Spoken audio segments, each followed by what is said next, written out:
you'll take your Bibles and turn to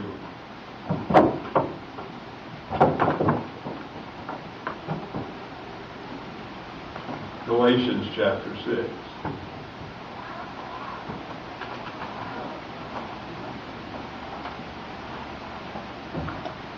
Galations chapter 6.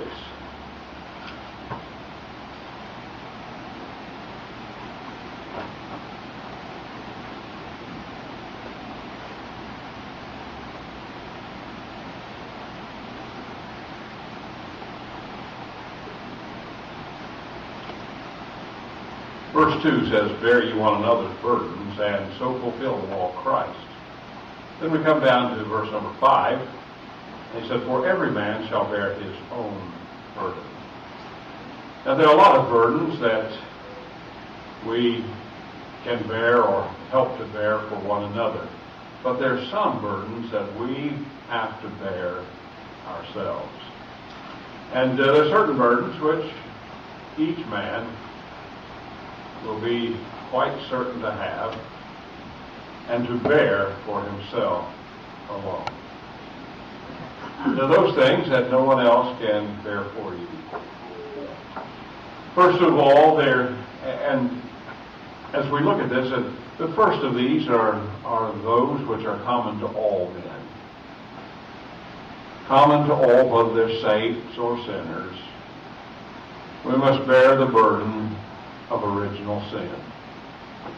This morning in Sunday school we talked a bit about the original sin, the sin that Adam committed, that threw the whole of creation and the whole of mankind into sin. And because of that, we inherited a sinful nature from him.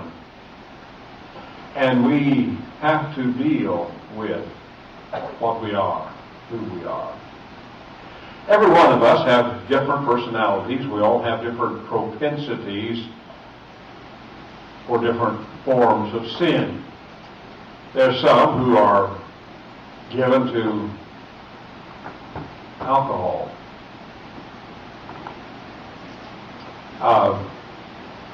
There are some who are given to kleptomania, or sins of immorality, or various kinds. But you know something, we have to deal with who we are.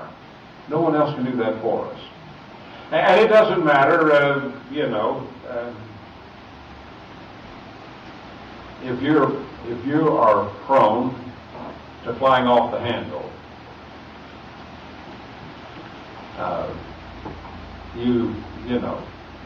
you're likely, you have to deal with that.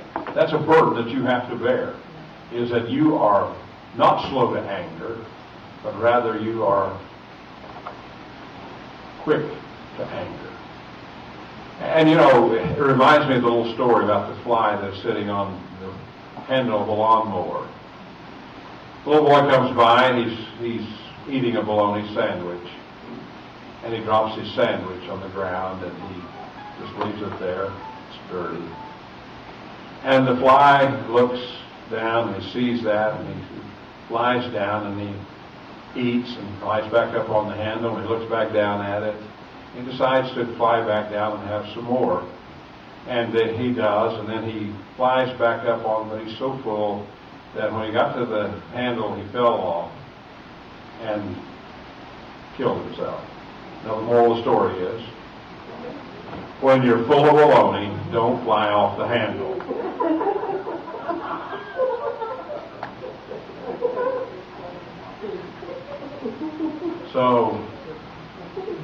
But there are those burdens that we must bear alone. That which is a part of our makeup because of the way back there, Adam sinned, and as by one man sin it entered the world, and death by sin, and death passed among all, and that all have sinned. But we receive that sinful nature, that what we call original sin. It is not anything that we did, it is that which we've inherited. And we have to bear that burden. We have to deal with it ourselves. No one else can do it for us. then not only is there the burden of original sin, but there's the burden of personal sin. Dealing with personal sin. You know, we all recognize the fact that we are all sinners. We are sinners by nature, and because that we are by nature sinners, we sin. And we have our own personal sins. We commit personally, and we must personally bear the burden of that sin. A part of that burden will be the guilt that is involved in the sin. The part of the burden may be the penalty for being involved in that sin. You recognize that there are many people that are in prison, in jail, and that's a part of bearing the burden of their personal sin. They are restricted from being able to be about the freedom of moving about and doing the things that normal people do, because they are bearing the burden of their sin, and because of that they are locked up. They're dealing with the penalty of it, but they also have to deal with the guilt of it, the guilt and the guilt-ridden in that fashion. And of course, part of that there is the burden of the law.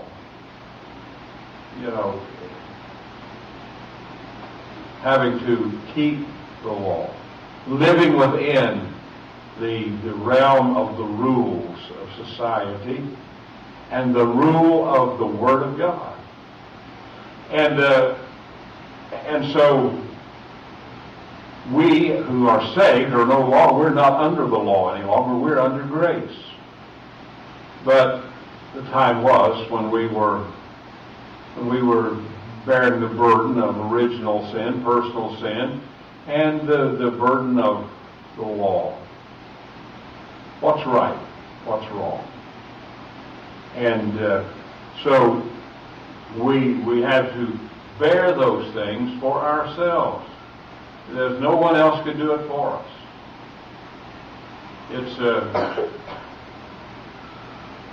We can seek relief, we can seek help from one another, or we can seek help from psychiatrists, psychologists, we can seek help from friends, and so forth. But the burden has to be borne by the individual himself. Now, then there are those burdens that believers have to bear.